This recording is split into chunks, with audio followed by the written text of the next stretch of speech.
All right, welcome back to another episode of The Untamed Life. It's Christine Jewell, and today we're talking about triggers, things that, piss us off inside of relationships. What makes a healthy relationship, and what are some of the common things that I really see in men and women, especially women, but men too, who are really struggling to have and hold healthy relationship dynamics. What are some of the personality traits, the operating systems?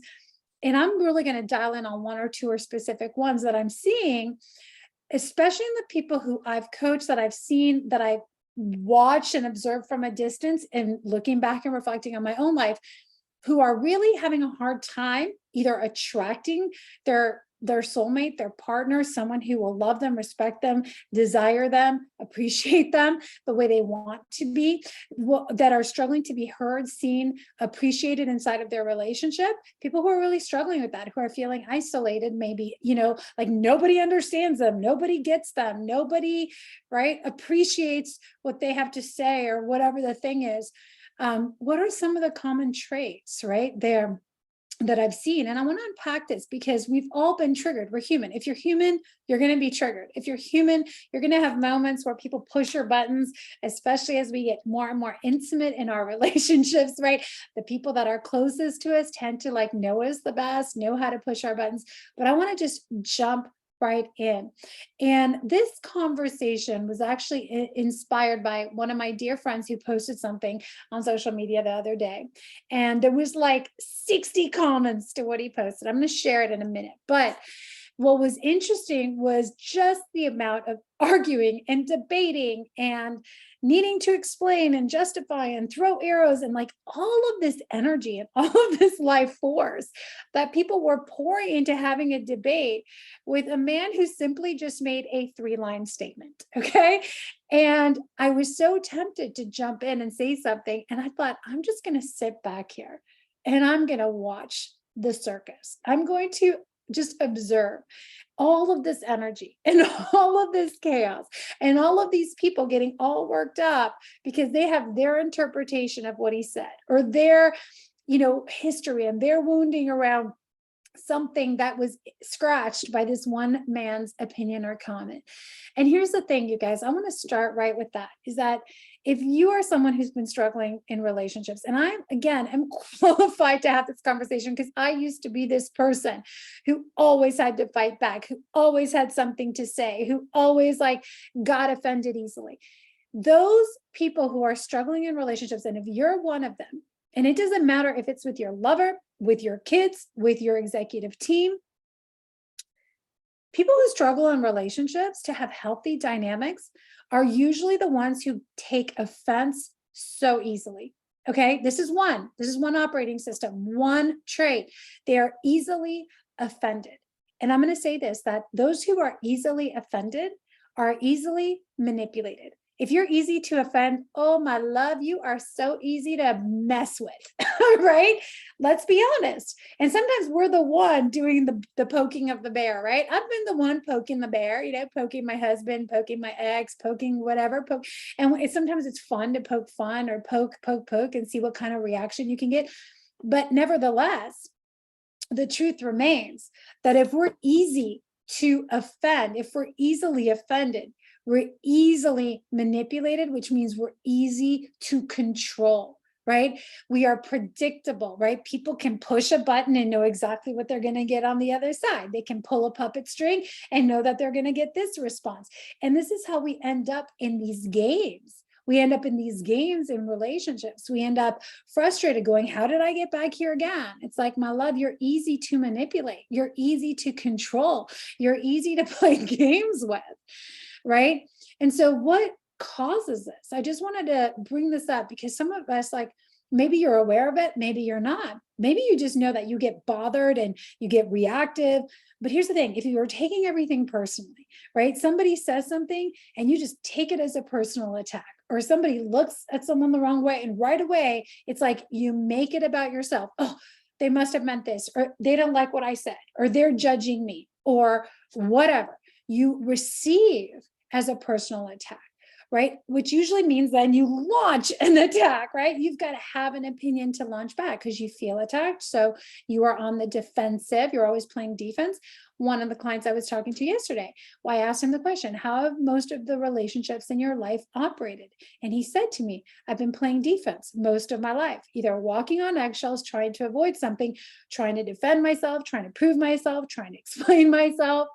And this starts at a young age, right? The programming starts at a young age, having to defend, having to prove, having to justify, having to explain why, we didn't get 100, we got a 95. Why we didn't get 3 goals, we got 1 goal in the game. Why we didn't go out for, varsity team instead of JV, or whatever the thing is, why we're choosing to do what we're doing. We've spent and been programmed and encoded with having to defend, explain, justify, play defense all the time and over explain ourselves, right? And respond just to the content that's in front of us. And so I just want to put this out there because the people who are easily offended really, really struggle in cultivating healthy relationships. I look at people who are trying to attract their partner. I speak to them on a daily basis. I see them online saying, man, online dating is really hard. Da, da, da. I'm like, it's so interesting. I'm so curious. I want to learn more about that, right? Because what I notice is like they get so offended so easily. And so, number one, those who are easily offended are easily manipulated. And if you're easily manipulated, that means you're easy to control, right? And somebody else becomes the puppet master and you have become the puppet, my love, right? Someone else is the master, you are the slave. You are a hostage now to someone else's thoughts, someone else's behavior, someone else's look, someone else's opinion of you, instead of saying, you know what, other people's opinions of me is none of my business. You are another human. I honor you and respect you as a human. I know you're going to have opinions that are different than mine, and that's okay. By the way, this takes an incredible amount of emotional maturity to get to, right? Emotional work, right? Emotional awareness. Some of us are so disconnected from what we actually feel. We don't know how to even identify what we feel. We don't have the emotional awareness or intelligence to be able to unearth this. So as we're going back and we're going, wow, have I made other people my master? This is a conversation I have a lot, especially, and I coach a lot of men, I coach a lot of women, but one of the things I hear from men a lot that have been playing defense, and I'll ask them the very specific question, how much of your bandwidth on a daily basis, give me a percentage, goes towards trying to figure out what she's going to act like when you get home, or worrying about her response, if she's going to respond, if she's going to receive you, if she's going to have something critical to say, like how much of your bandwidth is going towards worrying about, thinking about, energetically doing the lifting for the other person in your life. I wonder what she's going to do. I wonder if she's going to text me. I wonder if she's going to be pissed when I get home. I wonder if she's happy. I wonder if da da da. And like how much of your life force is actually outside of your body when you're in that state. By the way, if you're a parent, this can happen with your kids, right? Where you're literally exiting your body and you are giving all of your life force to worrying about, thinking about, meditating on what someone else is thinking, doing, perceiving about you. You're literally spending copious amounts of times outside of your body, looking at yourself through someone else's eyes. This is a very, very dangerous place to live. Number one, you completely become disconnected from yourself. You start to lose yourself. You start to feel like a shadow of a shell of yourself walking around with a heightened nervous system that's like constantly buzzing as if you're being poked with a cattle prod, right? It's a very unsettling place to live, to walk, to breathe, to work in. You do not have a lot of your potency of life force in this place. In fact, you're so watered down that there isn't a lot of magnetism to you. There's not a lot of attractiveness to you when you're constantly in that heightened nervous system state. You're anxious, you're jittery, you're outside of your body, you're not grounded, you're not present, right? And so when we're in that space, like people can feel that energetically. You're just like pulling on their life force. You're there to take, you're there to work. And it's like, God, just leave me alone, right? It can feel almost like an energetic vampire coming at you. So it's such an interesting dynamic when we begin to ask ourselves this question, like, am I easily offended, right? What are the stories I'm telling myself? Like, isn't that interesting? Isn't that interesting is one of my favorite questions, by this way, when we look back. And I remember like, I very much used to be in this space that I was a hostage in my relationships to, is my ex, is he going to want to hang out today? Like, did he text me when I would wake up in the morning and I'd roll over and I'd look at my phone. And if I got a text, it was like, oh, I was on top of the world. And if the text wasn't there, I was like, oh, clearly he doesn't care. And I would spiral down, right? Same thing, like rolling over in bed, like, did he say good morning to me first and make me coffee first? Or did I have to do it for him? And I was in this transactional world all the time, measuring up, right? What I was putting in versus what they were putting in. So this is another program, right? You're in the measuring operating system, right? This one that says, okay, I'm always having to tally up who went first, who put in more time, who put in more energy, who says the right things more often, who apologizes first, who initiates sex first, right? These are things I hear a lot. So as we go back and we're like, okay, so the first operating system that I see a lot of people that struggle in relationships having is, number one, they are always playing defense or offense, right? They're easily offended. They're always in attack or defend mode. The second one is they're measuring all the time, right? Did they do enough? Did I do enough? Who's doing more? And this is really the question of like, are we honoring, like, and tuned into, how much we pour out and how much we receive? Are we able actually to receive?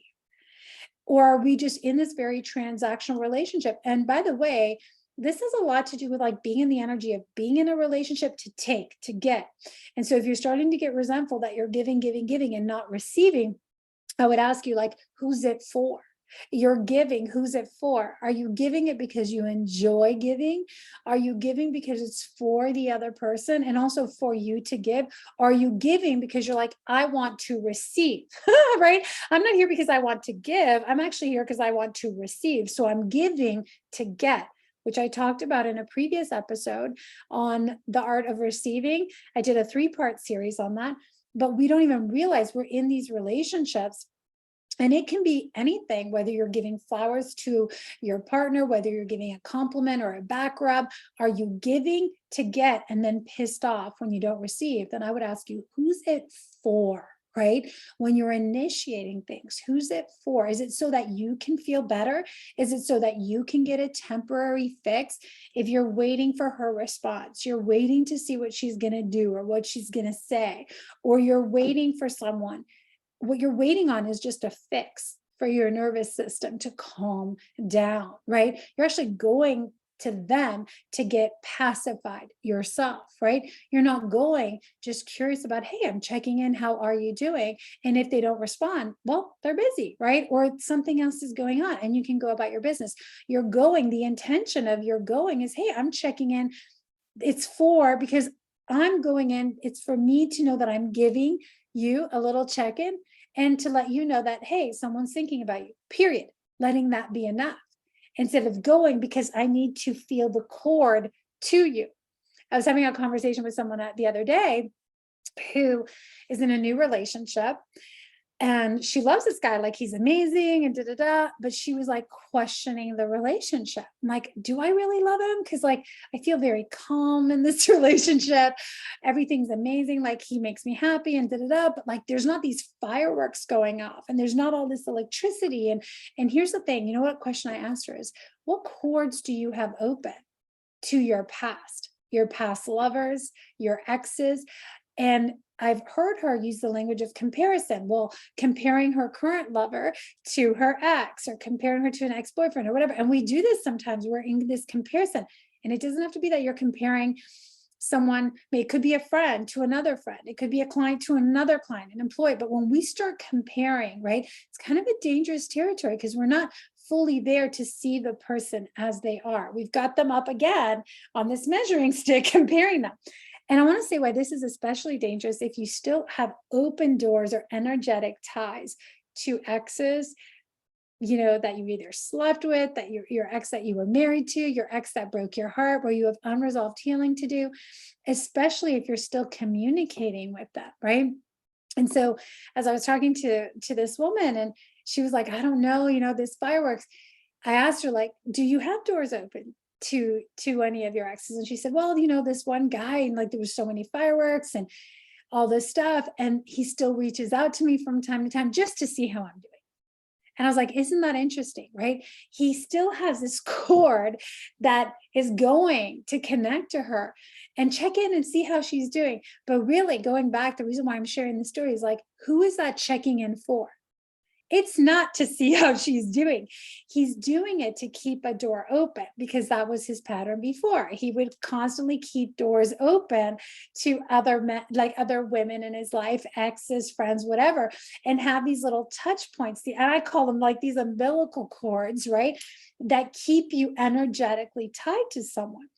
And when we still have these, like, number one, the reason I'm sharing this is, again, who is it for when I'm initiating a conversation, when I'm checking in with someone? If I'm truly doing it out of the genuine curiosity of my heart to let that be enough, that's great, because then I can drop it. It's like, boom, I send it and I forget it. It's like an arrow, right?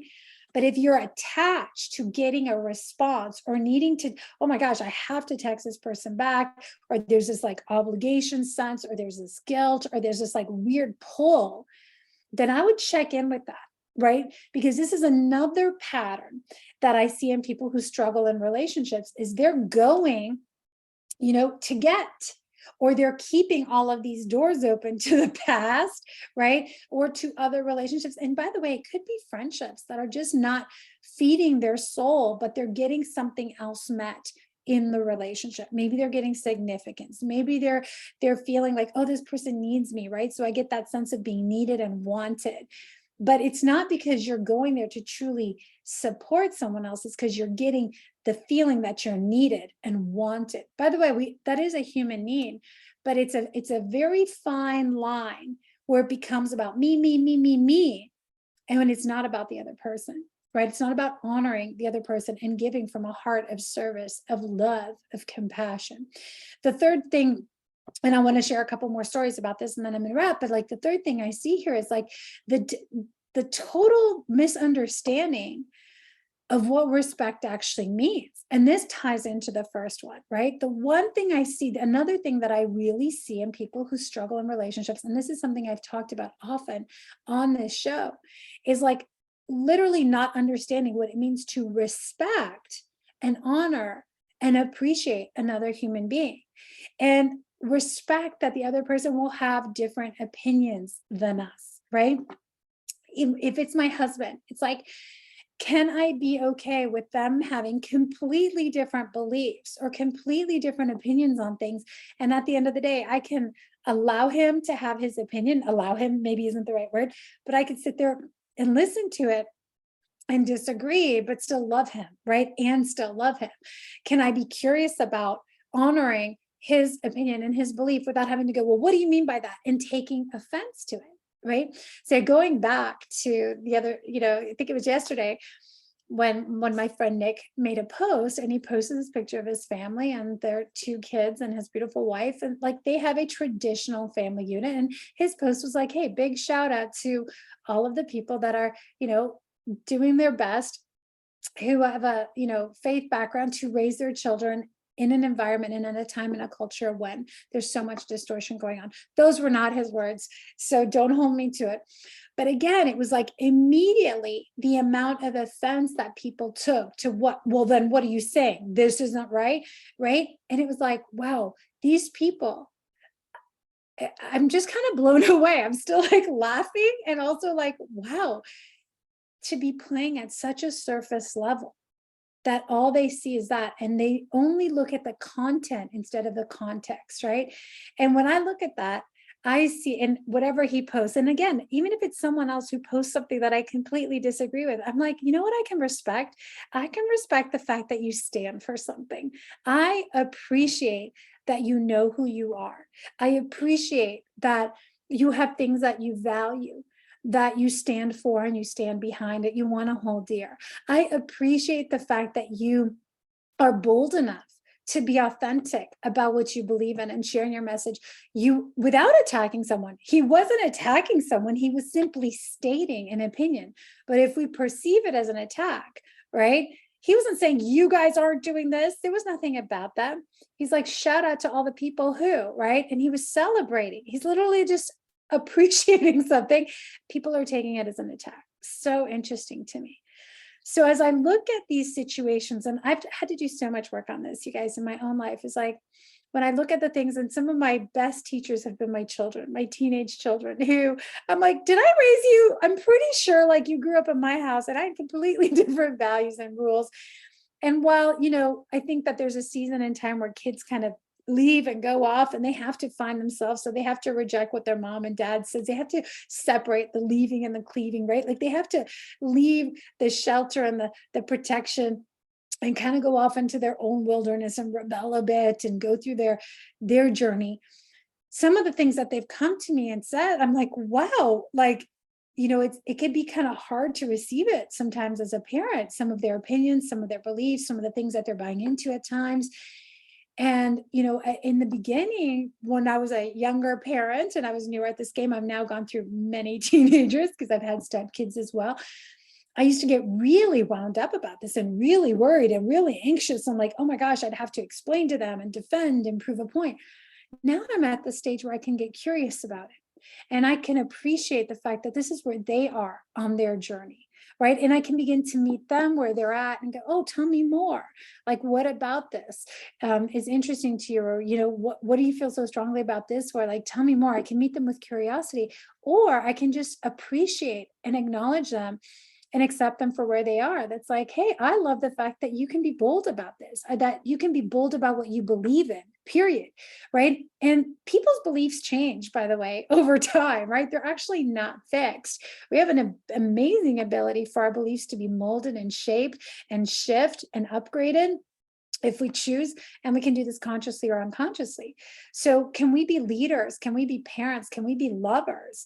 Can we be friends and daughters and sisters and brothers who can actually look at the person that we love or we're close to that is really like, feels like they're on a totally different planet sometimes, and go, wow, I really can appreciate where you're at. I can respect you for where you're at. I can respect the fact that you have different opinions. And I think that this begins to be the doorway that really allows us to have way more safety inside of our relationships, where we can be fully seen for who we are, where we can be appreciated for our differences. Because at the end of the day, it's our uniqueness, it's our differences, that create polarity, that create magnetism and attraction. I'm sorry, but it would be really boring if you were in a relationship with someone who had all the same thoughts as you, believed all the same things, liked all the same things, operated the same.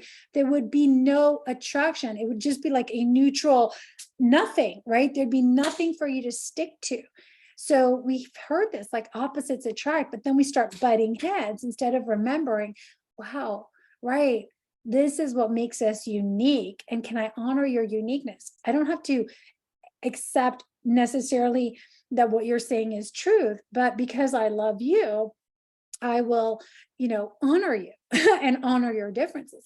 And so going back to that, conversation from earlier, it's like when you see something on a social media post, or your kids say something, or your partner says something, and you start to feel yourself triggered, like what can you celebrate beyond the surface level content that they're saying? Part of the magic of my work, and why I know it works so well with my clients, is that so often when they're coming to talk to me about something, and they want to be like, they want to go into this huge story about, well, this happened and they said this, I'm actually not listening to any of the surface level stuff. Because to be honest, a lot of it is just noise. What I'm observing is the energy that they're in, right? What is taken over them? Is it joy? Is it clarity? Is it confusion? Right? Is it like they're in angriness or bitterness? I'm observing their energy. I'm observing what is controlling them, or if they're in control of their emotion. I'm observing, are they in their body or out of their body, right? And I'm bringing them back to themselves. I'm inviting them to come back into their body, to celebrate what they do know, what they are clear on, right? And appreciate that they know within themselves, and also what they can appreciate about where other people are at in their life. This gives us a completely different vantage point to meet each other, right? Which is one of curiosity, which is one of empathy, which is one of compassion, which is one of grace. Even when somebody screws up royally, we're not out to get revenge, right? Or make them suffer because they lied to us or they did something. We can put ourselves in their shoes. That's what empathy is. It's like, can I walk in your shoes for just a minute, right? Can I see where you've come from, right? Even though the behavior you just did may have wronged me, right? In some way, instead of reacting to the surface level, can I walk in your shoes for a minute? Can I drop into the seat where you wrote this post and maybe be curious about what was coming up for you? Can I celebrate you in some way? I think this is a beautiful place when we begin to move into the space of building each other up, being curious, working together, celebrating each other's differences. Because I can't remember a time in history when we have been touting, you know, accept everybody, love everybody. And yet we're so terrified to be ourselves because we have to be politically correct. We can't offend anybody. I mean, it's like none of that makes sense. On one end, we're saying we want to accept and love everybody where they are. We've got to accept and love everyone. And on the other end, I've got clients that are afraid to use the word like, hey guys, in a social media post because they've got people telling them that you can't say that anymore, right? I had this conversation even with my book publisher where I was writing things and they're like, well, you can't write that. I'm like, what do you mean I can't write that? I can write that. That's what I believe, right? I'm not going to water down who I am. And I can say what I have to say and still love others. I can believe what I believe and still love others who believe completely different things. And I think that this is a superpower. I know this is a superpower in relationship.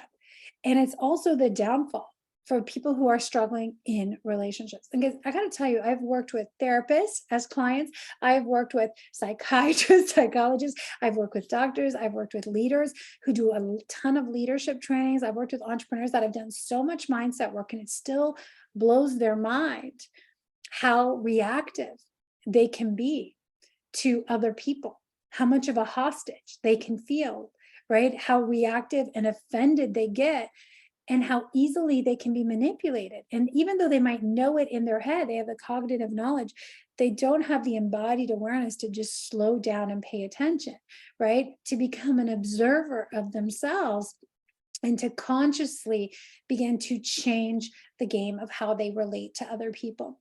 So I'm gonna kind of wrap here today, but I just wanted to share this because I think, it doesn't matter at the end of the day, the content, the person that you're struggling with. It could be the ex-wife of your husband's ex-wife if you're in a blended family. It could be your current partner. It could be the person that maybe you're trying to attract in your life. It could be your executive team. But at the end of the day, we're humans. We're relational beings. At the end of the day, everything is kind of boils down to the same core wounds, the same core behaviors, that patterns that we play out over and over again. We just do it in different relationships in different ways.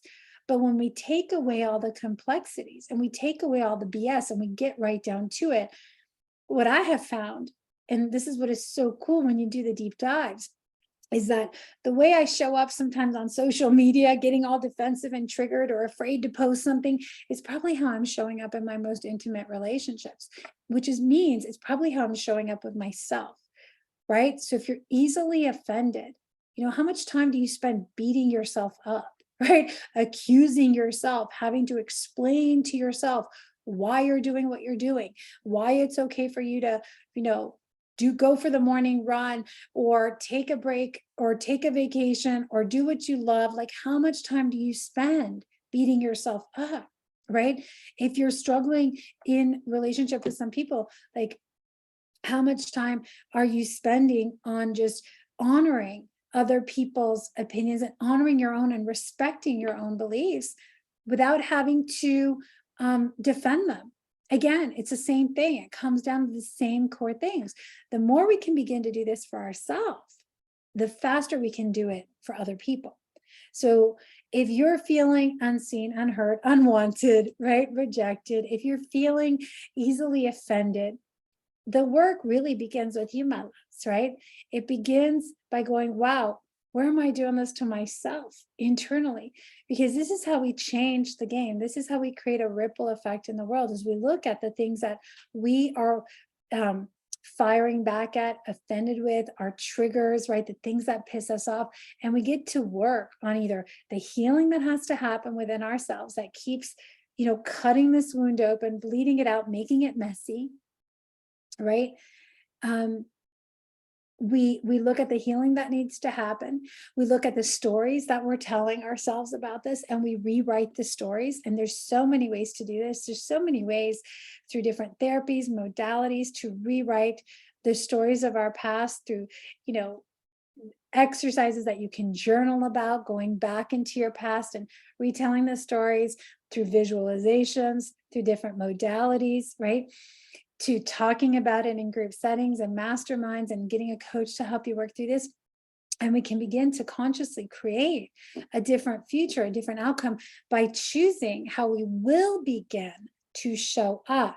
This is what I love about the subconscious mind, is that the minute we tell our subconscious, like, effective immediately, this is how I show up in communication, in differentiating different opinions or environments where there's completely different opinions. When we start telling ourselves and directing our mind, like, this is how we get to start to navigate, this is how we begin to show up, and we let the heart and the spirit really be in charge, there will be these opportunities that show up for us to begin to practice the new normal, right? But it all starts with self-awareness. And as we change our inner atmosphere, we begin to change the outer atmosphere.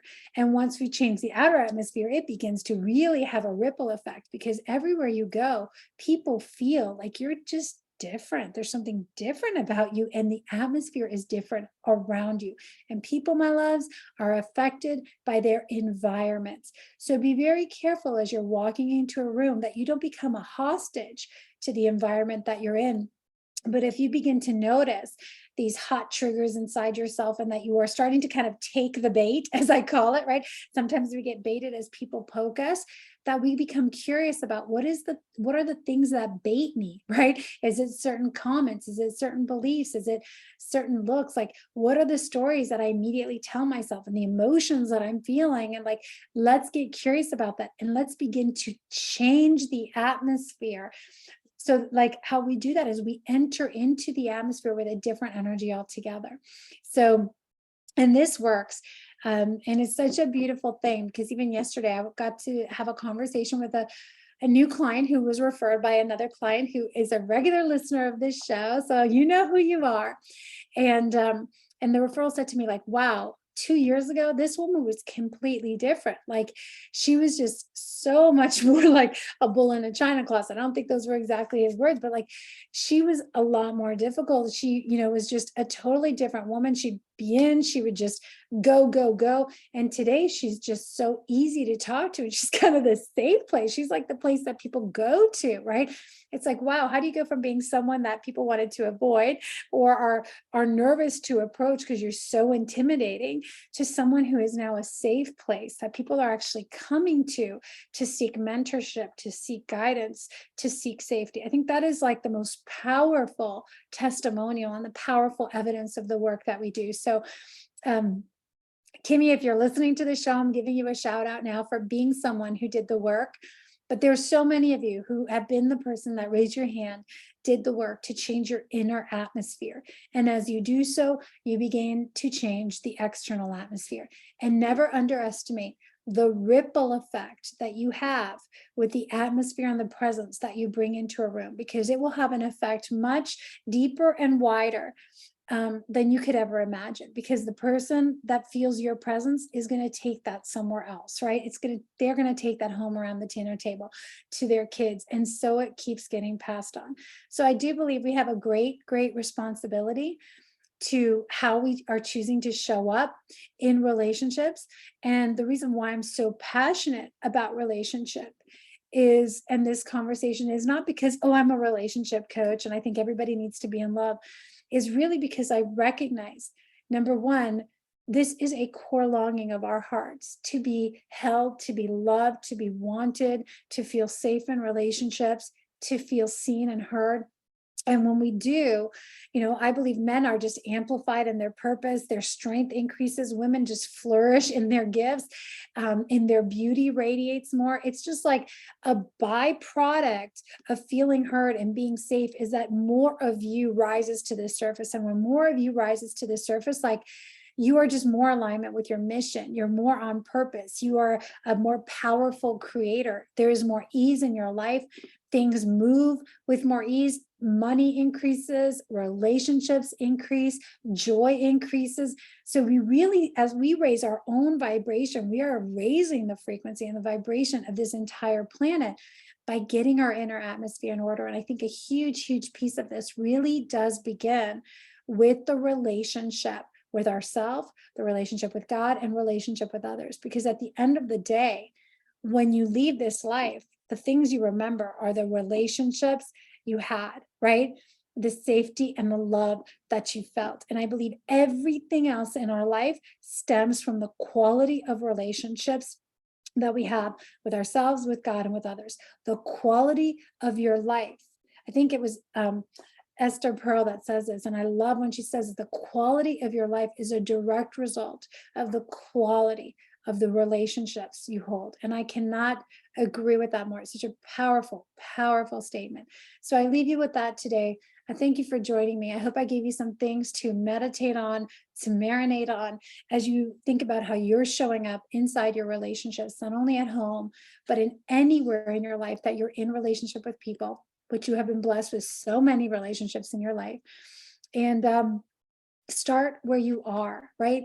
Meet yourself where you're at so that you can begin to meet others where they're at. And this is how we become that little pebble that starts to see the bigger ripple effect.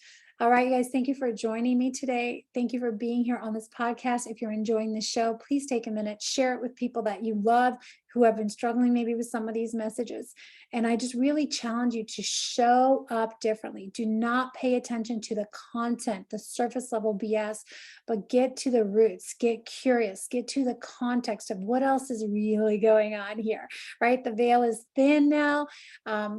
We can start to see a lot more clearly. A lot of us have eyes open, hearts open. It's a beautiful time to be alive and to really be evolving and growing together. So it's super exciting. And the last thing I want to say is if you are someone who wants to go deeper into this work, I will be starting a men's initiation. It's a 90-day group program to really help you discover more of the man that you're created to be. If you feel like you've lost yourself, if you feel like you've been isolated, feeling alone, feeling like you've been a machine and you are just longing for intimacy, connection, trying to figure out who you are again, what you want in the season of life, how to communicate with in your relationship, in your intimate relationships, to better understand yourself and the woman in your life, this is an amazing, amazing starting point for you. So I will drop the link to that in the show notes. You guys can learn more about that. Until next time, here's to loving fiercely, leading courageously as warriors of the heart. Bye for now.